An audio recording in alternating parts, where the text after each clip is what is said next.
Havia um rei que tinha 11 filhos e uma filha chamada Elisa. Ao ficar viúvo, pensou-se em casar outra vez. E, de fato, contraiu um matrimônio com uma perversa mulher, que logo começou a odiar os enteados, maltratava-os continuamente e tornava-lhes impossível a vida. Um dia mandou a pequena Elisa ao campo, para que vivesse com os camponeses, e conseguiu que uma bruxa transformasse os meninos em cisnes. Passaram-se os anos. Elisa, que se torna uma menina belíssima, donzela, voltou ao palácio. A madrasta, vendo tão formosa e inteligente, colocou-lhe na água de banho 3 sapos, para que se transformasse em moça feia, estúpida e má. Mas a bondade de Elisa era tamanha que os 3 horríveis bichos, ao seu contato, se converteram em 3 esplêndidas rosas.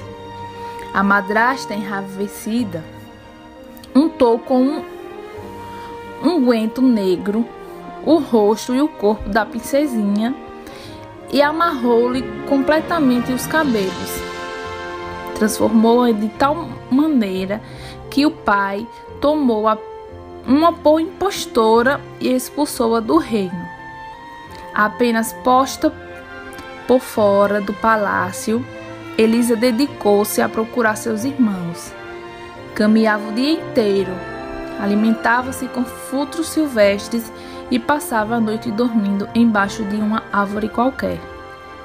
Afinal, chegou a um grande rio.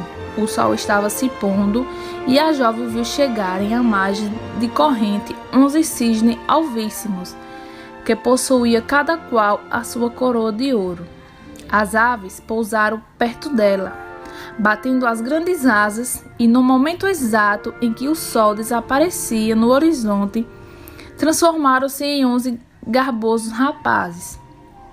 Eram seus irmãos, e que abraçaram-lhe lhe contaram a magia feita contra eles pela bruxa, por ordem da madrasta, e em virtude de qual readquiriam a forma humana depois do pôr do sol.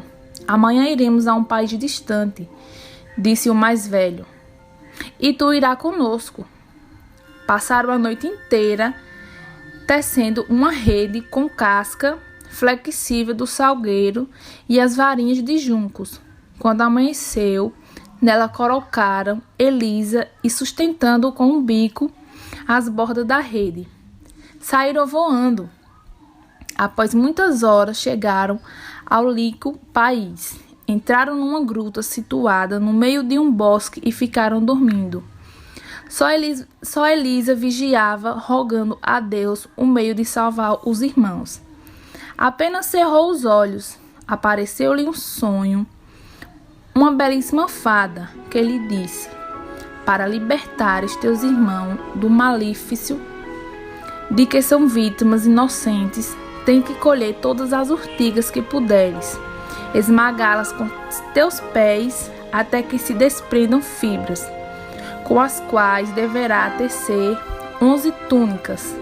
Durante todo o tempo que este trabalho durar, não poderá pronunciar uma palavra, pois, do contrário, graves desgraças cairão sobre os teus irmãos.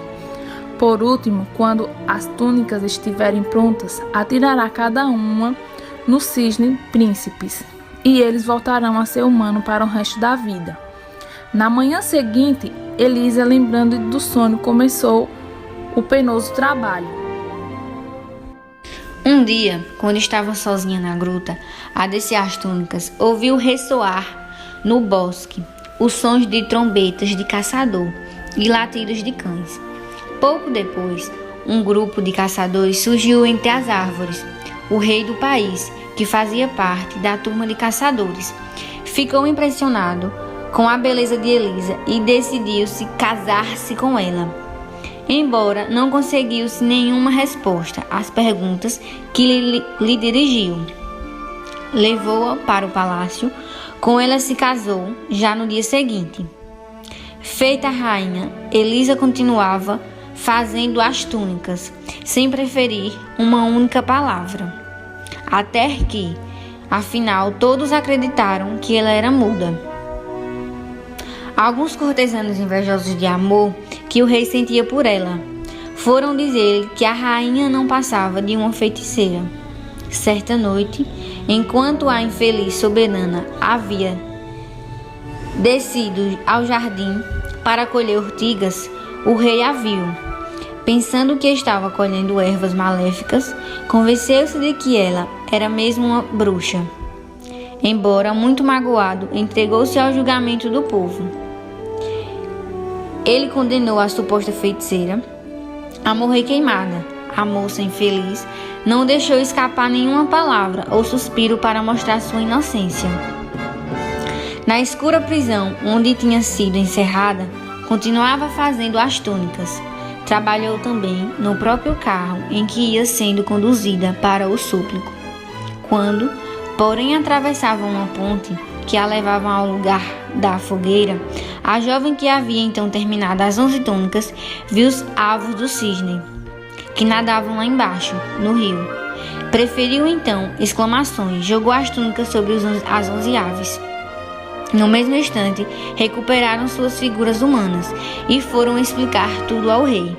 Quando Elisa, que havia desmaiado de emoção, abriu os olhos, viu-se amparada nos braços de seu real esposo e rodeada por 11 irmãos, que a levaram triunfalmente para o palácio real.